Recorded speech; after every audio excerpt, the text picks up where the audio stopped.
അപ്പോൾ സൈക്കോളോ രണ്ടാം ഭാഗം തുടരുന്നു. സമയങ്ങൾ കടന്നുപോയി. ദർശൻ ബെഡിൽ നിന്ന് എഴുന്നേറ്റുകൊണ്ട് അരികിൽ കിടക്കുന്നവളെ നോക്കി. നഗ്നയാണ് അവൾ. ആ ശരീരത്തെ നോക്കും തോറും ദർശന്റെ മുഖത്ത് ഒരവജ്ഞ നിറഞ്ഞു. അല്ലെങ്കിലും അവന് തൻ്റെ കാമം മാറ്റാനുള്ള ഒരു ശരീരം മാത്രം. അതിനപ്പുറം ഒരു സ്ത്രീയോടും അവന് പ്രണയം എന്നൊരു വികാരമില്ല. അങ്ങനെ ഒരു വികാരം 8 വർഷങ്ങൾക്ക് മുമ്പ് അവൻ്റെ ഉള്ളിൽ അവൻ കുഴിച്ചു മൂടിയതാണ്. ഇനി ഒരിക്കലും ഒരു പെണ്ണിനോടും പ്രണയം തോന്നില്ല എന്ന് മനസ്സുകൊണ്ട് ശബ്ദമെടുത്തതാണ്. അതിനാൽ തന്നെ അടുത്ത് കിടക്കുന്ന പെൺ ശരീരത്തിനോട് അവന് വല്ലാത്തൊരു വെറുപ്പ് തോന്നി. അതുകൊണ്ട് തന്നെ അവൻ പെട്ടെന്ന് ആ പെൺകുട്ടിയെ തട്ടിയുണർത്തി. ഉറക്കത്തിൽ നിന്നും ഉണർന്ന അവൾക്ക് മനസ്സിലായി അവൻ്റെ ആവശ്യം എന്താണെന്ന്. താൻ ഈ റൂമിൽ നിന്നും പുറത്തു പോകണമെന്ന് അവൻ ആജ്ഞാപിക്കുകയാണ്. അവൻ്റെ മുഖത്തെ ഭാവത്തിൽ നിന്നും അവൾക്കത് മനസ്സിലായി. അതിനാൽ തന്നെ വേഗം അവൾ എഴുന്നേറ്റ് വസ്ത്രങ്ങളിട്ട് പുറത്തേക്ക് പോയി. അവൾ പോകുന്നത് കണ്ട് പിന്നെയും ബെഡിലേക്ക് അവൻ തല ചായ്ക്കുമ്പോഴാണ് അവൻ കാണുന്നത് വാതിലിനടുത്തുള്ള സാരിത്തുമ്പ്. ആദ്യമൊന്നും അവന് മനസ്സിലായില്ലെങ്കിലും പെട്ടെന്ന് ഞെട്ടി അവൻ ബെഡിൽ നിന്നും എഴുന്നേറ്റു. എന്നിട്ട് ഷിറ്റ് എന്ന് പറഞ്ഞ് നെറ്റിയിൽ അടിച്ചുകൊണ്ട് ഡ്രസ്സിട്ട് വേഗം ആ ഭാഗത്തേക്ക് പോയി നോക്കി. കരഞ്ഞു തളർന്നിരിക്കുന്നവളെ കണ്ടതും അവൻ്റെ ഉള്ളിൽ വേദന നിറഞ്ഞു. എല്ലാം തകർന്നവളെ പോലെ അവൻ കെട്ടിയ താലിയിൽ പിടിച്ചുകൊണ്ടുള്ള ഇരിപ്പ് കണ്ടതും ദർശനുള്ളിൽ വേദന നിറഞ്ഞു. ഒപ്പം കുറ്റബോധവും. അവൻ അവൾക്ക് മുന്നിൽ മുട്ടുകുത്തിയിരുന്നു. വേദയാണെങ്കിലോ അവൻ വന്നതും എല്ലാം അറിയുന്നുണ്ടായിരുന്നു. അവൾ തല ഉയർത്തി അവനെ നോക്കി. ദർശൻ അവളെ ഒന്ന് നോക്കി. കരഞ്ഞു തളർന്നിരിക്കുന്നവളുടെ വേദന അതിന് കാരണം താനാണ് എന്ന് അവൻ അറിയാമായിരുന്നു. അതിനാൽ തന്നെ മനസ്സുകൊണ്ട് അവളോട് സോറി ചോദിക്കാൻ വന്ന ദർശനെ തടഞ്ഞതുപോലെ അവൻ്റെ ഫോണിലേക്ക് ഒരു കോൾ വന്നു.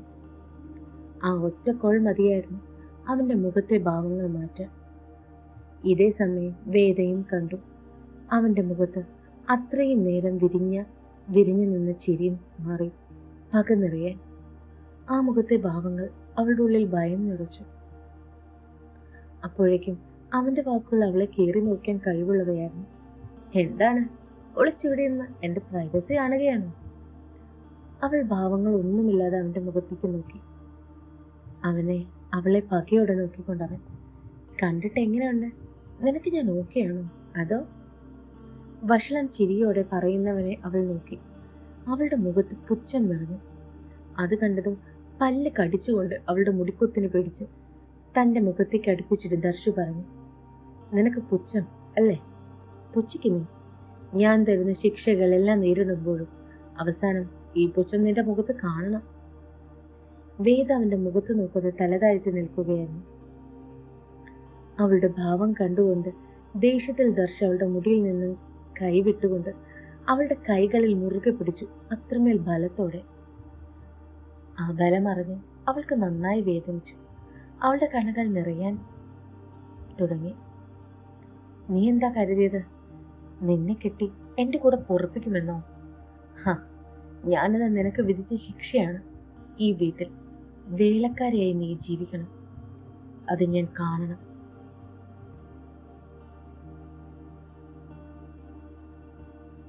അത്രയും പറഞ്ഞിട്ടും അവളുടെ മുഖത്ത് ഭാവങ്ങളൊന്നും മാറിയില്ല. നിസ്സഹായത മുഖത്ത് നിറഞ്ഞു. എങ്കിലും അവളുടെ കണ്ണുകൾക്ക് വല്ലാത്തൊരു ശക്തി ഉണ്ടായിരുന്നു, തോൽക്കാൻ വയ്യാത്തപ്പോൾ. അതോടെ കണ്ടതും ദർശ അവളുടെ കൈകളിൽ ശക്തമായി മുറുക്കി പിടിച്ചു.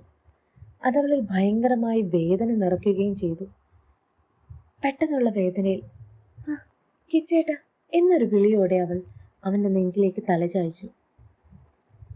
അവളുടെ തല അവൻ്റെ നെഞ്ചിലേക്ക് ചാഞ്ഞതും അവളുടെ സ്പർശനമേറ്റതും ദർശ വിറങ്ങലിച്ചു പോയി.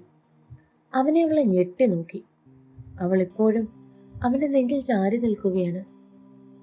അവളുടെ സ്പർശനം അവൻ്റെ ഉള്ളിലുണ്ടാക്കുന്ന മാറ്റങ്ങൾ അവൻ ഞെട്ടലോടെ മനസ്സിലാക്കി.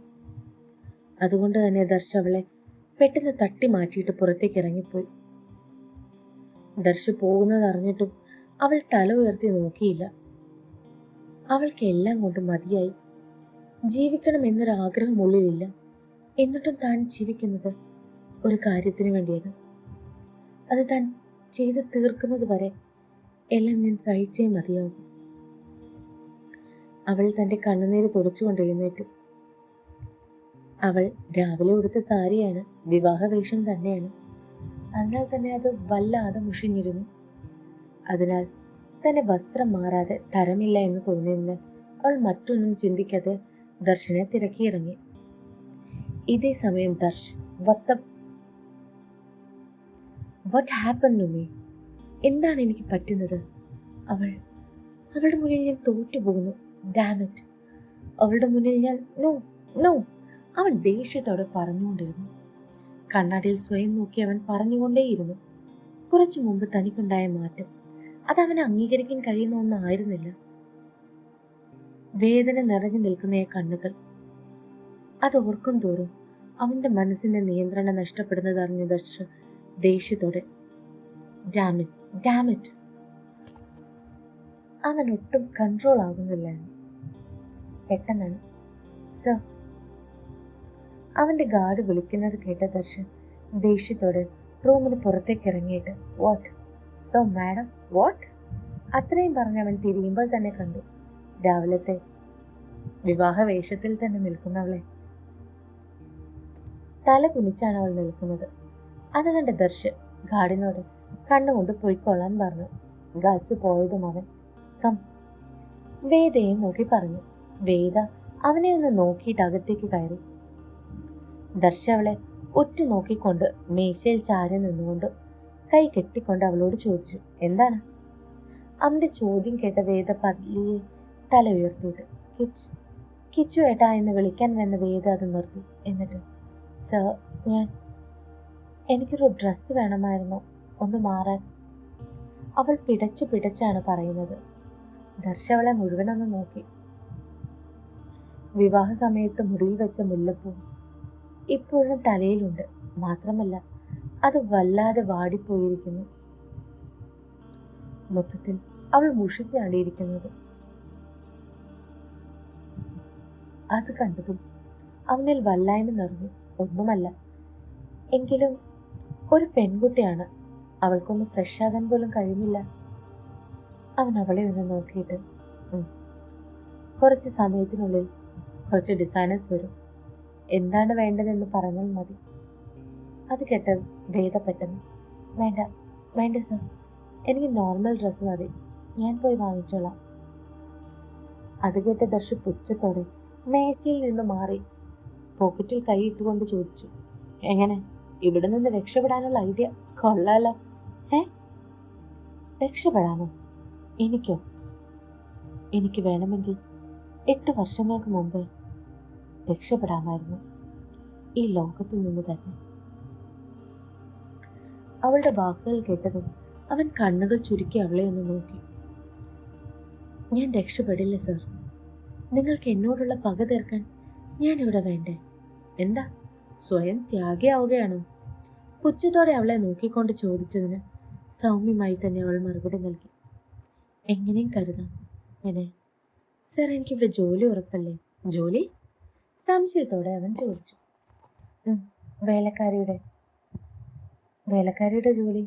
സർ പറഞ്ഞിരുന്നു ഇവിടെ ഞാൻ വേലക്കാരിയാണ് എന്ന്. അതുണ്ടെങ്കിൽ നല്ലതായിരുന്നു, എനിക്ക് ഡ്രസ്സ് വാങ്ങാനും ഭക്ഷണം കഴിക്കാനും. സൗമ്യമായി അവൾ പറയുന്നത് കേൾക്കും തോറും ദർശന്റെ മുഖം ദേഷ്യം കൊണ്ട് നിറഞ്ഞു. അവൻ പാഞ്ഞു ചെന്ന് അവളെ കഴുത്തിന് പിടിച്ച് ഭിത്തിയിലേക്ക് ചേർത്ത് നിർത്തി. എന്നിട്ട് കഴിവട്ടെ മോളെ, നീ ഒരുപാട് എനിക്കിട്ടുണ്ടാക്കല്ലേ. നീയും എൻ്റെ തന്ത എന്ന് പറയുന്ന മനുഷ്യനായി എന്തായിരുന്നടി അന്ന്? പറയടി. അലർച്ചയോടെയുള്ള അവന്റെ വാക്കുകൾ കേട്ട വേദ വിറയലോടെ അവനെ നോക്കി. അവളുടെ കണ്ണുകൾ നിറഞ്ഞു, ചുണ്ടുകൾ വിറച്ചു. അവനെ നോക്കി നിൽക്കുമ്പോൾ അവളുടെ ഓർമ്മകൾ 8 വർഷത്തിന് മുന്നിലേക്ക് പാഞ്ഞു. ആ ഓർമ്മകൾ മുന്നിൽ വരുമ്പോൾ അവൾ വല്ലാതെ ശ്വാസമെടുക്കാൻ ബുദ്ധിമുട്ടി, വല്ലാതെ വിറയ്ക്കാൻ തുടങ്ങി. ആ AC യിലും അവൾ വെട്ടി വിറയ്ക്കാൻ തുടങ്ങി. ഇതേ സമയം സംശയം നിറഞ്ഞ കണ്ണുകളോടെ ദർശ അവളെ നോക്കി നിന്നു. നിറഞ്ഞൊഴുകുന്ന കണ്ണുകൾ തുടയ്ക്കാൻ ശ്രമിക്കാതെ അവൾ അവൻ്റെ നെഞ്ചിലേക്ക് ചാരി നിന്ന് പൊട്ടിക്കരഞ്ഞു. അത്രമേൽ നിസ്സഹായതയോടെ അവൾ തളർന്നുകൊണ്ട് അവൻ്റെ നെഞ്ചിൽ ചാരി നിന്നു. ഇതേ സമയം ദർശ് നിറയുന്ന കണ്ണുകളോടെ അവളെ ചേർത്ത് പിടിക്കാൻ ആകാതെ കണ്ണുകൾ അടച്ചു നിന്നു. അവൻ്റെ കണ്ണുനീര് അവളുടെ കണ്ണുനീര് അവനെ വല്ലാതെ തളർത്തി. ആ നിമിഷങ്ങളിൽ വേദ തളർന്ന് താഴേക്ക് വീഴാൻ തുടങ്ങി. പക്ഷേ അതിനു മുമ്പ് തന്നെ വേദയെ ദർശ് നെഞ്ചോട് ചേർത്ത് പിടിച്ചു. അവൾക്ക് ബോധമില്ല എന്ന ഉറപ്പിൽ തന്നെ അവളെ ചേർത്ത് പിടിച്ച് നെറ്റിയിൽ തൻ്റെ ചുണ്ടുകൾ ചേർത്തു. ആ നിമിഷം അവൻ്റെ കണ്ണുനീരും അവളുടെ നിറകിൽ പതിച്ചു. ശരിക്കും എന്താണ് ഇവർക്കുള്ളിലുള്ള രഹസ്യം? അതറിയാൻ കാത്തിരുന്നാലോ നമുക്ക്? തുടരുന്നു.